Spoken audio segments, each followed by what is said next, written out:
Salut à tous, je fais une petite vidéo. Je vais te mettre le commentaire donc d'une personne qui était très intéressante. Et d'ailleurs, c'est toujours la même chose, c'est-à-dire que je tiens juste à rappeler que je faisais des vidéos donc sur la découverte de la voiture électrique, je l'ai toujours dit, et que je n'ai pas la science infuse, que on est entre guillemets sur une nouvelle technologie. J'ai même parlé aussi du fait que j'étais pas, moi, honnêtement, me concernant, pas du tout précurseur, que pour moi le véhicule le plus abouti est sorti en fait en 2021 avec la Model 3, donc en standard, hein, standard range, SR+, donc qui était déjà en 55 kWh avec batterie LFP. Clairement pour moi c'est le véhicule le plus abouti, donc avec un véhicule d'une durabilité en tout cas et d'une véritable conscience en tout cas de l'électrique, où tout a été pensé, en tout cas, pour l'électrique. Donc ce commentaire, je te le laisserai lire en partie. Je l'ai fait, on va dire, à chaud et je lui ai répondu très très rapidement. Je l'ai déjà dit en fait, je fais des vidéos donc par plaisir et je ne prônerai jamais, on va dire, les transports, en tout cas en commun. Et c'est pas une question à un moment donné d'être égoïste en fait, c'est que dans ce genre de commentaires, tu vois, de dire qu'on est ou que je suis nombriliste, non, je pense qu'à un moment donné, en fait, il faut savoir penser à sa gueule. Donc, et penser un petit peu à sa poire, ça n'a rien d'être égoïste, c'est plutôt de se recentrer sur soi, donc preuve en est. Et aussi, ça c'est vraiment, c'est horrible à dire, hein, des idées de gauche et de supranationalistes, hein, de vouloir toujours se mêler des choses qui ne nous regardent pas. Donc c'est pour ça que tu vois, on est obligé à chaque fois de parler politique, parce que ces gens-là sont toujours obligés de parler politique et toujours de ramener Emmanuel Macron et les ZFE et machin. Voilà, et je te dis, quand je fais des vidéos donc sur l'électrique en disant ce véhicule est super, ce véhicule est moins bien, quand je dis qu'il est moins bien, on va dire que je me fais attaquer par du pro ceci ou du pro cela, et notamment donc par des commentaires. Enfin, tu n'es pas à ma place, donc je te permettrai pas donc de me juger. Et voilà, moi je prends en tout cas en considération donc tous les messages. Je laisse le pluralisme en tout cas, parce que comme je l'ai expliqué, je commence à connaître donc entre guillemets quelques youtubeurs. Je peux te dire qu'il y en a, ils se prennent même pas la tête, ils les suppriment, ils partent au bagne, ou le commentaire n'est même pas validé. Il y en a qui font ça. Donc je veux bien laisser des commentaires pas du tout argumentés, où on se fait littéralement insulter, c'est-à-dire la voiture électrique c'est de la merde, il n'y a aucun argument, il n'y a rien du tout. T'es un tricard, tu connais rien, t'es un gogol, tu vas perdre de l'argent, t'es un abruti, vous êtes des pigeons, vous êtes des abrutis, etc. Donc non, je n'insulte pas, je suis grossier, ça c'est différent. Et donc j'ai toujours été entre guillemets grossier, et que ça te plaît ou que ça te plaît pas, je suis pas là en fait pour plaire.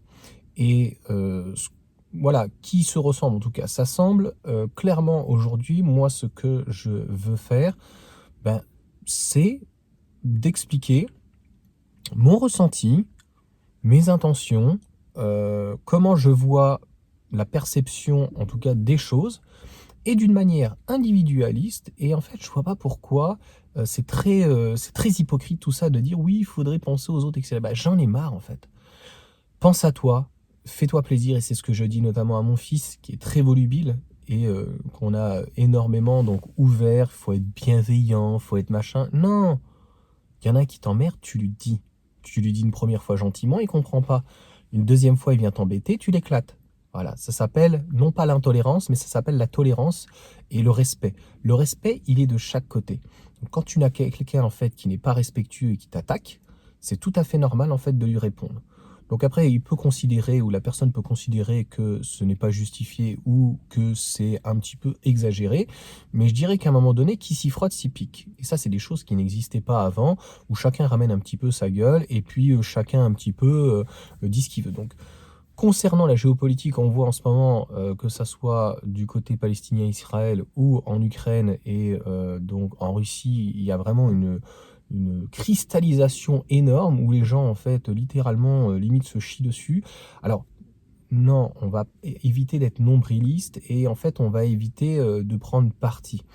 Donc la France n'avait pas à prendre parti ni pour Israël ni pour l'Ukraine, et on n'avait pas en fait à envoyer des armes ou des hommes. Voilà.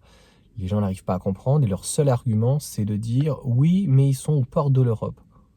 Ben, enfin, écoute, il y avait qu'à avoir une armée européenne, donc en fait, j'ai envie de te dire, je m'en bats les couilles. Donc ça ne nous regarde pas. L'Ukraine n'est même pas en Europe aujourd'hui. l'Ukraine et l'Ukraine. Tu as vu le président, en fait, c'est le même Gogol qu'on a en fait en France. Le mec joue en fait avec sa tub sur un piano. Il est crédible ou quoi? C'est un petit peu comme Netanyahou. Netanyahou, on a quelqu'un quand même qui est extrêmement extrémiste. Donc on peut pas mieux faire. Extrêmement extrémiste. C'est des gens qui sont intolérants à tout. Et ils ne représentent pas d'ailleurs les juifs. Donc voilà. C'est comme en France. La France insoumise ne représente pas la France. Ce sont des gens qui sont extrêmement dangereux. Donc, à partir du moment où on n'est pas d'accord en fait avec eux, ils sont prêts à tout. Maintenant, j'ai vu, il y a des gens donc, qui se filment quoi que ce soit et qui vont, même des gens qui sont français ou qui s'appellent Jean-Paul, le mec, il va aller casser du Bactou. Non, ça devient très très grave en fait. Donc il y a un rejet en fait de soi, je ne sais pas pour quelle raison. Moi, j'aime pas du tout ça. Et non, ces gens-là sont très très négatifs et destructeurs. C'est ça que tu ne comprends pas. Et on a beau, enfin moi, je n'apprécie pas trop la personnalité donc d'Elon Musk, mais il faut reconnaître que j'irai pas le dire jusqu'à ça que c'est un génie, mais on a quelqu'un qui est brillant, clairement qui est très brillant et qui apporte des solutions. Tu vois, c'est pas parfait, la vie, c'est pas parfait. Donc, toujours en fait, avec ce type de personnes, c'est toujours blanc ou noir. Alors qu'il y a des nuances, ça peut être gris. Donc, concrètement, la France d'hier, la France d'avant le général de Gaulle, cette francophonie d'ailleurs n'existe plus. Emmanuel Macron l'a bien dit. La France n'est plus rien, il ne trouvait pas ses mots, c'était mieux en allemand. Limite, il va nous dire que c'est en anglais, alors que la France est une langue, en tout cas, extrêmement riche, etc. Mais on se comporte comme les Américains et les Américains non plus. C'est, on est très très mal. En fait, blanc et noir. Donc en fait, on a d'un côté les gentils et les méchants de l'autre. Franchement, je pense qu'à un moment donné, il faut que tu ailles plus haut en fait. Tu me parles de nombrilisme, ce type de personne ou quoi, mais il faut que tu t'éveilles, mais un vrai éveil, pas un éveil spirituel sur Mère Nature ou quoi que ce soit, ou t'as fumé quoi encore ou compagnie. Non, c'est vraiment un vrai éveil où ça fait quand même plusieurs fois où l'Occident, notamment, nous ment sur des pratiques soi-disant au Moyen-Orient, notamment avec Saddam Hussein, un mec qui était en costume cravate quand même, qu'ils avaient mis en place, etc., la CIA, etc. Et puis là, on dit, ah bah ils sont en train de faire des têtes nucléaires, ou je sais plus ce qu'ils cherchaient là, de l'anthrax, je sais plus quelle merde. Enfin voilà, le résultat, c'est que finalement, on nous a menti, il n'y avait rien du tout. Et c'est ce qui s'est passé avec le général quand même Kadhafi. Voilà, laissons en fait ces gens qui ont des égos surdimensionnés, un coup je suis ami, un coup je suis ennemi, malheureusement se faire la guerre. Et la guerre en fait c'est extrêmement mal. Et donc j'ai honte en tout cas de la République française, de concrètement de comment elle se comporte. Donc, puisqu'elle sait très bien que en se comportement, en fait aujourd'hui d'ailleurs on a énormément donc, de musulmans en France, et il est certain qu'en se comportant notamment comme Sarkozy qui est un petit peu énervé, oui je vais vous nettoyer au Karcher, pas besoin de nettoyer au Karcher, à un moment donné en fait les gens qui ne respectent pas la loi, il faut juste l'appliquer, d'accord? Ils vont en tôle, basta, c'est tout. Et ce qui a été fait donc en Libye, mais en fait sur toute la partie du Moyen-Orient, c'est sûr que ça crée des tensions en France. On ne peut pas en fait amener entre guillemets des gens d'Afrique qui pensent plutôt à Afrique que Occident, et puis après ne pas avoir malheureusement des répercussions. C'est encore une fois, tu as un problème dans ces cas-là dans ton cerveau. Aux États-Unis, ils n'ont pas ce type de problème. Aux États-Unis, il y a un problème plutôt avec les armes. On ne devrait pas en fait laisser des gens avec des armes, très concrètement. Le seul argument qu'ils ont, c'est oui, mais j'ai le droit de me défendre. Oui, sauf qu'on se rappelle de cet athlète qui prenait de la drogue, etc., et qui avait carrément une chambre d'armes, etc., et qui avait les deux jambes qui étaient pas, qui avait les deux jambes coupées. Enfin, il courait et il a cru que c'était un voleur. Il a buté sa femme. Donc, s'il y avait moins d'armes, en tout cas aux États-Unis, en circulation pour tout le monde, monsieur tout le monde, je pense qu'il y aurait un apaisement.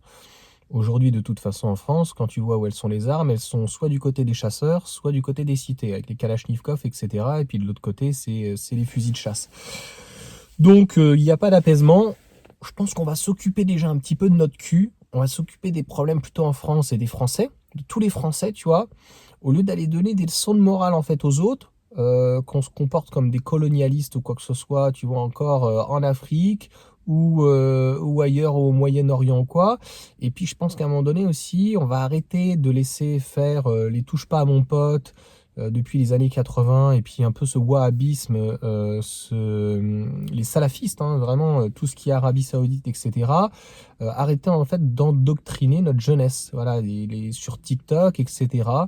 Et que les gens, en fait, quand on est en France, on doit vivre à l'occidental, et puis franchement, ça va bien se passer. Et voilà, si honnêtement, chaque peuple respectait les autres et chacun restait en fait chez soi, et n'essayez pas en fait d'apporter la démocratie, hein, d'accord? Ok?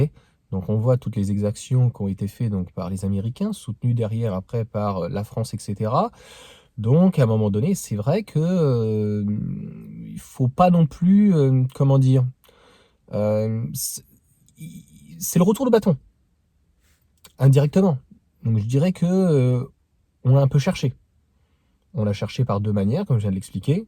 C'est-à-dire que de un, on est allé s'occuper de choses qui ne nous regardaient strictement pas, notamment au Moyen-Orient et ailleurs. Et on a laissé en fait rentrer les personnes qui ont une haine de la France et qui veulent buter tout et n'importe qui, des enfants, des femmes, n'importe qui, tu vois, tout ce qui bouge. Donc, Ordo Abt Cao, ça c'est clair. Et c'est des choses, des pratiques qu'on n'aurait jamais vues dans les années 80-90. Que ça soit voilà, avec des premières, deuxième, troisième, cinquième populations d'immigrés ou quoi que ce soit. Je regardais par exemple une vidéo hier du Yarl, et le mec est dans la réalité, le mec est toute la journée en fait avec les gens entre guillemets de cité sur Rennes ou quoi que ce soit, en tant que videur de nuit, de boîte de nuit. Et maintenant, c'est les gens du quartier qui l'appellent pour régler. Donc en fait, il a une rôle de médiation. Parce que bien sûr que tout ce qui est alloué en fait à ces associations, en fait, ils font pas leur boulot. C'est-à-dire que c'est même contre-productif. Et il était donc en appel délirant avec un jeune donc français. Et limite, qui se sent limite plus, voilà, malheureusement, algérien que français. Et de troisième génération, ses grands-parents sont arrivés en France, comme il dit, c'est lui en fait, lui aussi vient de parents ou de grands-parents immigrés. Il dit mais attends, la France nous a tout donné, donc pourquoi tu craches dessus? Donc tu vas voler une petite vieille. Et elle avait fait donc a priori, je sais plus, une bague et qu'elle a fait pour son collier pour son mari qui était décédé il y a 3 jours. C'est la réalité des choses. En fait, ce n'est pas sortir quelque chose, c'est la réalité tous les jours. Et il dit, mais attends, mais tu te dis musulman et pendant en fait le ramadan, tu vas voler une petite vieille. Et donc les bijoux en fait de cette dame qui notamment avait refait un bijou. Il dit, bah de toute façon, ça fait 3 jours, c'est mort, donc à mon avis, ou une semaine. Là, vous l'avez déjà fait fondre, le matos, etc. Donc on n'a pas à recevoir, la France n'a pas à recevoir de leçons en fait d'autres pays, mais la France en fait n'a pas à se mêler clairement d'autre chose que son pays ou l'Union européenne.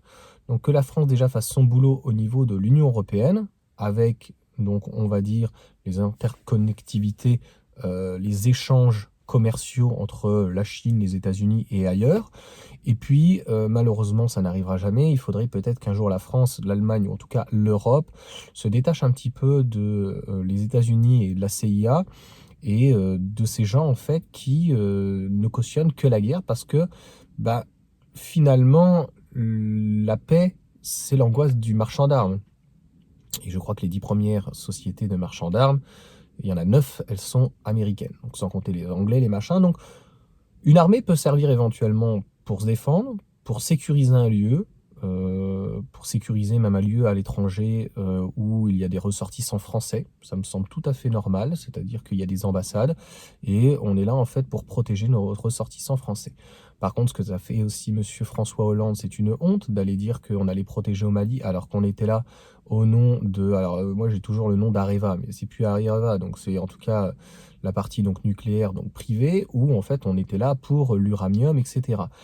À un moment donné, il faut arrêter de nous prendre pour des cons, et clairement, moi je n'irai pas me battre pour mon pays. Donc en fait, tu peux être nationaliste et non pas ne pas aimer ton pays, mais ne pas te retrouver en tout cas dans les prises de décision. Et en fait, moi je prône le démerde-toi. Voilà. Donc avant que ça arrive en France, tu sais, il y a des pays. Donc l'Ukraine va se démerder un petit peu, elle va se démerder avec la Russie qu'elle a taquiné, la Russie a pas, tu vois, c'est des jeux d'enfants, tu comprends? Oui, il a commencé et tout, sauf qu'il y a des morts, et de part et d'autre. Et ça s'insulte, et ça se tue. Voilà. Donc en fait, ça ne nous regarde pas. On a quand même un Zelensky donc, qui a un accent russe, hein. Il est né en Russie. Donc à un moment donné, je sais pas, il rejette aussi sa propre patrie. Donc après, derrière, il y a la Pologne en sous-main pour les États-Unis. Hein, faut arrêter de nous prendre pour des cons.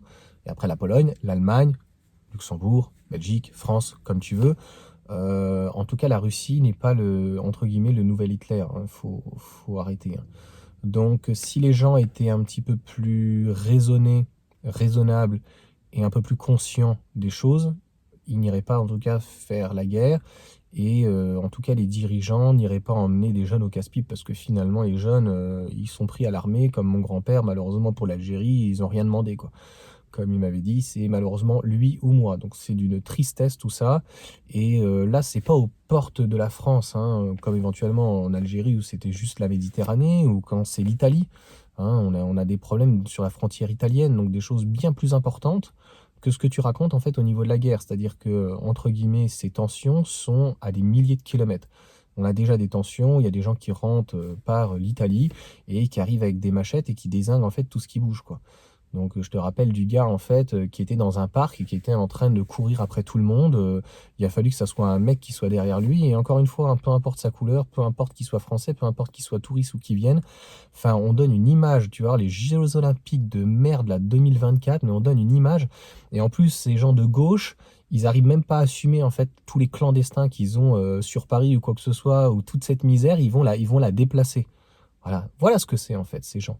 Ces gens en fait de gauche dites humanistes, hein, qui veulent en fait des travailleurs pas chers, ils veulent des esclaves parce qu'ils ne savent rien faire, et ça les dérange pas par contre de les prendre, t'inquiète pas, au black ou de prendre des Uber Eats. Donc en fait, j'ai pas de leçon à recevoir de ce genre de choses, et moi ce que je prône en tout cas, c'est plutôt un capitalisme, ni de l'ultralibéralisme, et pas un chacun pour sa gueule, mais commence déjà par balayer en fait devant chez toi, commence déjà par être un bon athée ou un bon chrétien ou un bon musulman ou quoi que ce soit, un bon français ou un bon républicain, un bon laïcard ou quoi que ce soit, commence déjà par être une bonne personne avant en fait de dire ouais mais t'es comme ci, t'es comme eux. Non, je pense qu'à un moment donné, on a le droit de réponse sur des gens en fait sur la voiture électrique, mais ça pourrait être autre chose. Mais voilà, je traite un sujet principal à 99% qui est la voiture électrique et en fait son fonctionnement parce que bah, moi je le vois autour de moi, les gens critiquent sans savoir, très concrètement.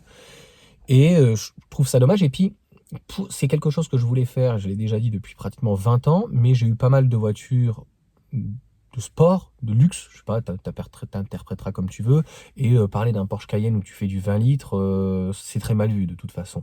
Donc je voyais pas ce qu'il y avait de constructif. Aujourd'hui, le modèle Y est le véhicule le plus vendu au monde.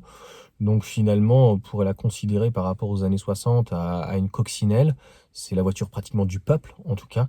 Donc plus qu'un RAV4 ou plus qu'un donc Corolla.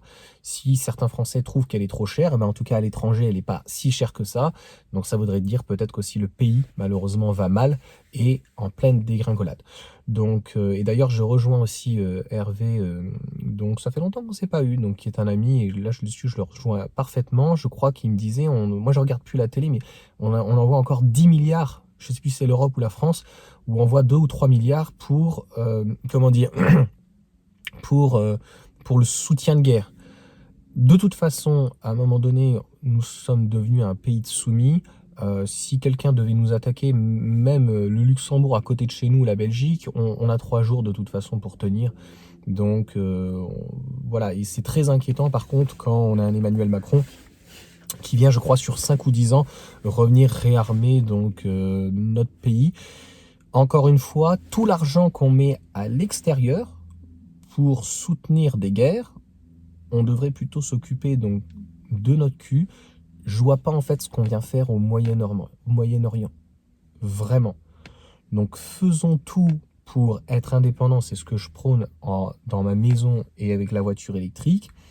On essaye de reprendre des chercheurs pour redévelopper Superphénix et utiliser les déchets nucléaires pour pouvoir faire de l'électricité. On développe des panneaux photovoltaïques, on laisse les Chinois un petit peu, entre guillemets, commercialement nous envahir pour avoir des produits pas trop chers. Et une fois qu'on a assez de produits pour pouvoir les recycler sur place et être un peu plus indépendant, en tout cas de ces pays du Émirats Arabes Unis, on voit ce que ça a donné notamment, au début il y avait l'Arabie Saoudite. Donc moi, tu vois, donc mon beau-père est allé faire le palais.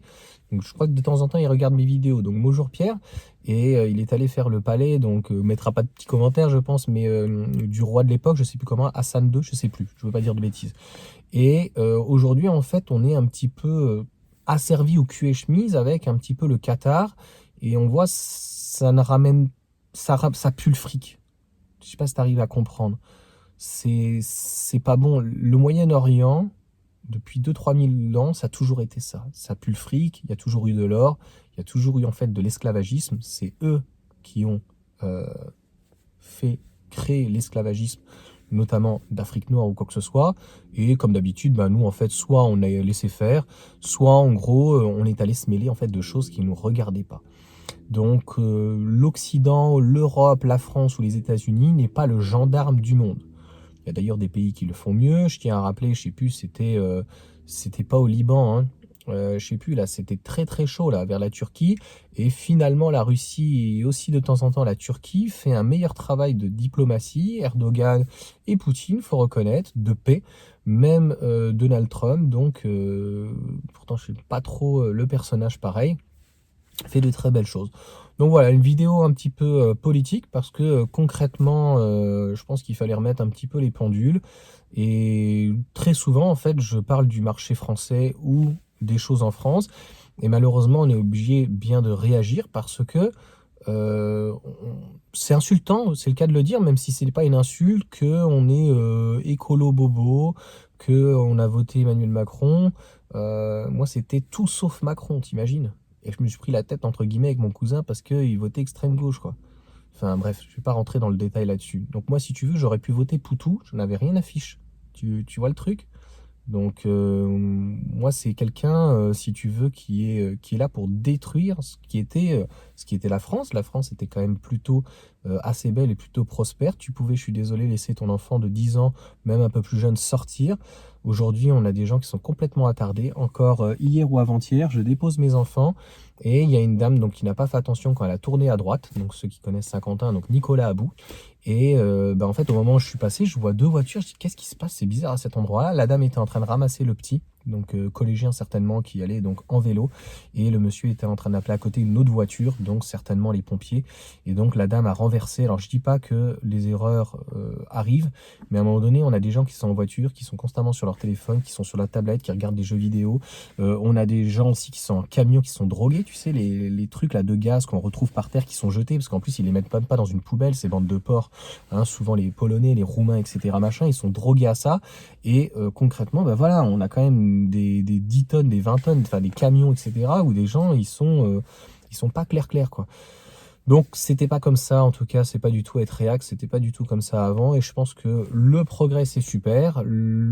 Certains matériels, nouveautés, c'est super. Mais est-ce que finalement on était plus heureux?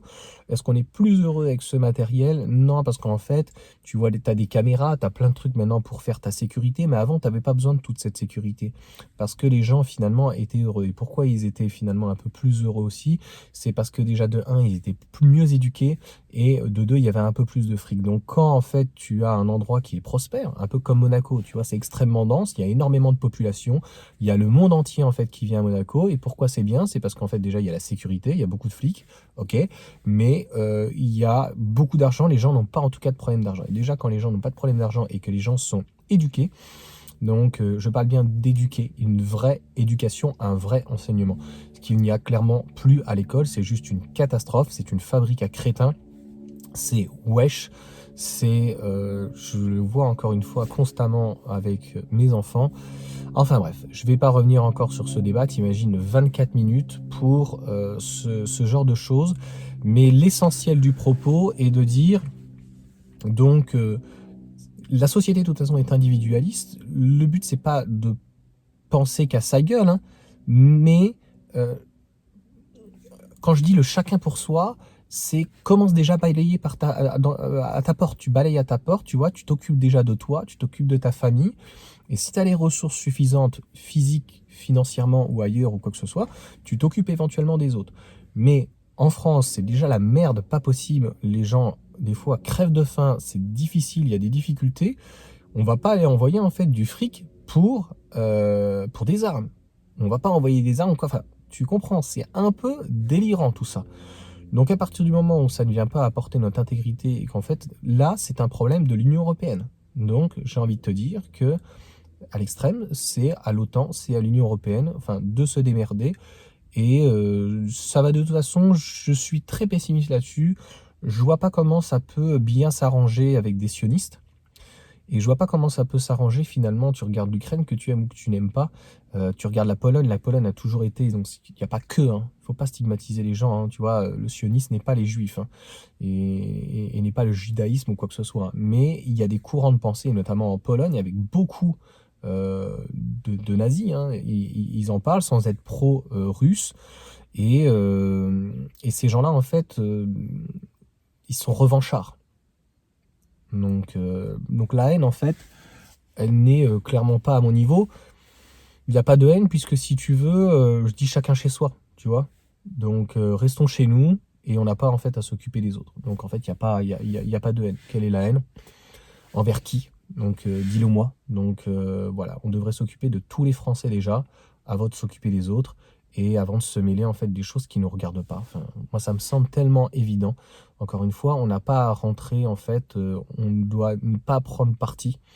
Donc, ni pour l'un ni pour l'autre, parce que quand on fait ça, ça devient en fait, ça peut devenir une guerre éventuellement, non plus localisée, mais une guerre mondiale. Et la guerre, voilà, c'est juste horrible. Franchement, ça n'apporte rien, je trouve, de positif, mais le marchand d'armes, lui, je peux dire que lui, il est très heureux. La science est très heureuse parce qu'elle peut faire plein de tests. C'est là, encore une fois, où on fait des bons technologiques juste énormes avec l'armée, etc. Donc, comme toujours, les crises, il y a toujours des gagnants et des perdants. Pour le moment, malheureusement, par rapport à cette crise, c'est clairement la population qui est un petit peu pris en otage. Donc, on espère que ça se change un jour, mais malheureusement, c'est pas le peuple qui décide. Hein. Quand on a des grands médias, entre guillemets, mainstream, et qu'on t'apporte un candidat, finalement, je pense que je vais m'en arrêter là dans la vidéo. Comme disait Coluche, en fait, la seule chose qui est vraie sur un journal, c'est sa date.